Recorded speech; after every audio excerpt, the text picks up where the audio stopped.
जय हिंद बच्चों, वंदे मातरम। स्वागत है आप सभी का हमारे YouTube channel IIT smart learn में। तो कैसे हैं आप सब? उम्मीद करते हैं कि बहुत ही अच्छे होंगे आप सब, और जो आप सभी को पढ़ाया जाता है वो भी आप सभी को बहुत ही अच्छे से समझ में आता होगा। अगर नहीं आता है तो आप सभी लोग कमेंट करके पूछ सकते हैं।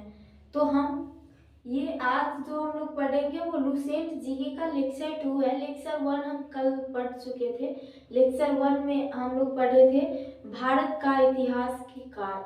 तो ये भारत का इतिहास 3 कालों में बांटा गया है। प्रागैतिहासिक काल, आगे ऐतिहासिक काल और ऐतिहासिक काल। प्रागैतिहासिक काल को भी 3 भागों में बांटा गया है। पहला है पूरा पाषाण काल, दूसरा है मध्य पाषाण काल और तीसरा है नवपाषाण काल।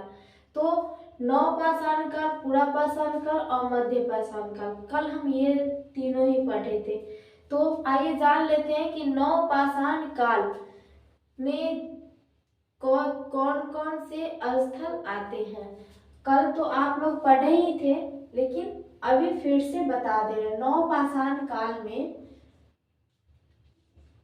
अगर यदि आपसे पूछा जाए बोर्ड एग्जाम में या फिर कहीं भी पूछा जाए, अगर यदि आपसे कि नवपाषाण काल में कितने स्थल है, नवपाषाण काल में का स्थल, ठीक है, तो आप लोग आसानी से बता सकते हैं।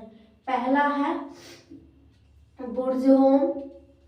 यहाँ पे क्या हुआ था? तो यहाँ पे मनुष्य जब मरता था तो उसका जो पालतू पशु होता था उसको भी उसके साथ ही दफना दिया जाता था। और दूसरा आता है आपका मेहरगढ़। मेहरगढ़ में क्या हुआ था?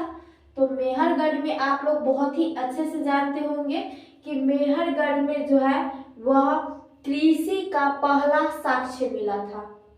मेहरगढ़ में कृषि का पहला साक्ष्य मिला था, ठीक है। तीसरा है आपका संगनकल्लू। तो संगनकल्लू में क्या हुआ था? तो संगनकल्लू में राख का टीला मिला था। और चौथा है कोल्डी हवा। कोल्डी हवा पे क्या हुआ था? तो आप लोग बहुत ही अच्छे से बता सकते हैं कि कोल्डी हवा में ना क्या हुआ था? कोल्डी हवा में चावल की खेती का साक्ष्य मिला था। यानी कि चावल की खेती होता है वो हमें कहाँ से पता चला था? तो कोल्डी हवा से पता चला था, ठीक है। ये चारों आपको बहुत ही अच्छे से समझ में आ गया होगा। चलिए अब बात करते हैं हम लोग मध्य पाषाण काल स्थल के बारे में, ठीक है। मध्य पाषाण काल स्थल। तो मध्य पाषाण काल स्थल में एक तो आप लोग बहुत ही अच्छे से जानते होंगे कि एक क्या आता है? एक आता है आपका आदमगढ़। एक आता है आदमगढ़।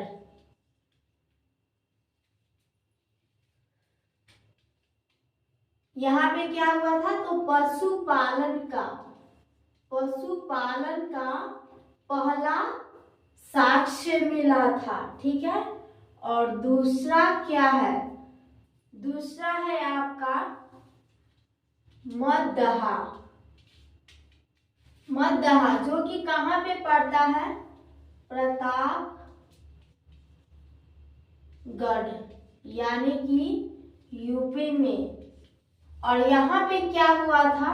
तो यहाँ पे हुआ था आदमी और औरत के शव, यानी कि स्त्री और पुरुष को दोनों को एक साथ ही दफना दिया जाता था। तीसरा है आपका सराय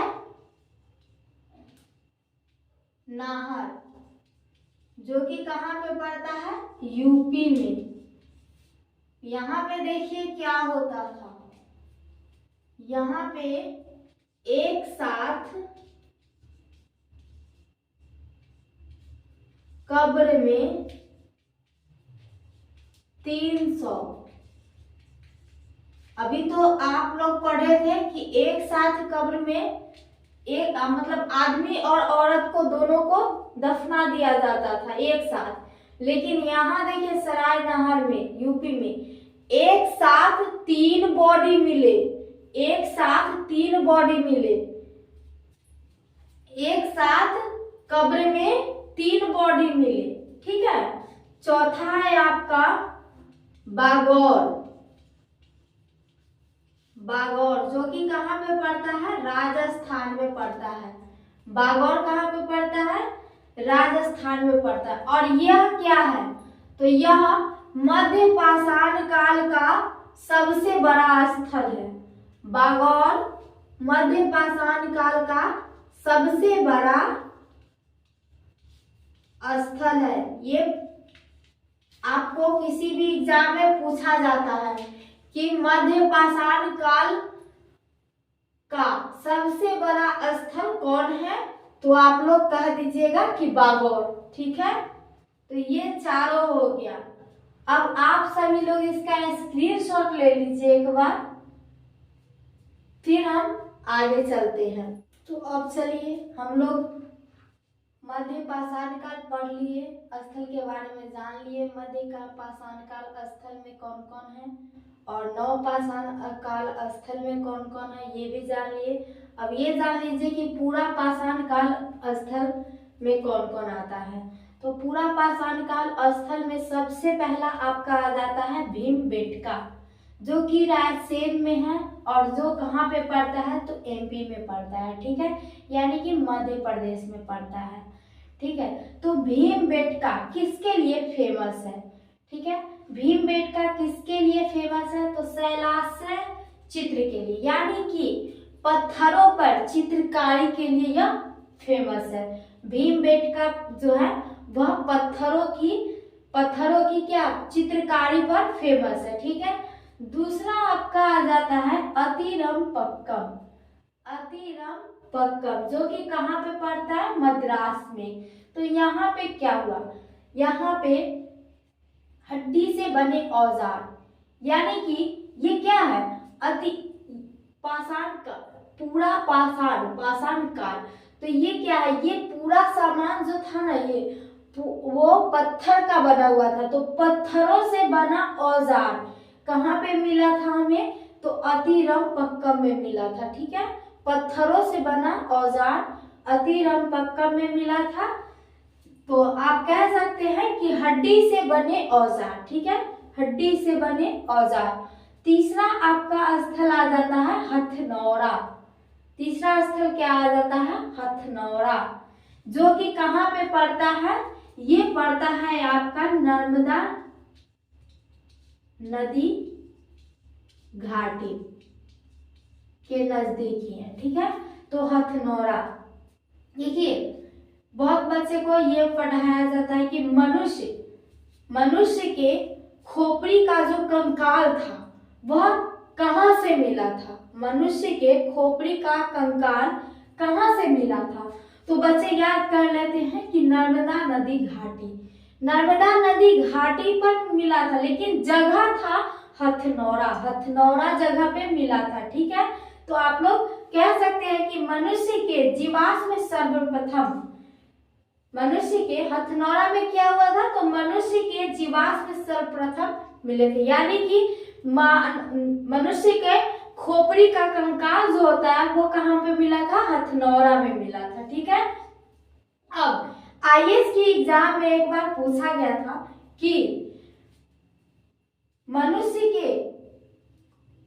के खोपड़ी का कंकाल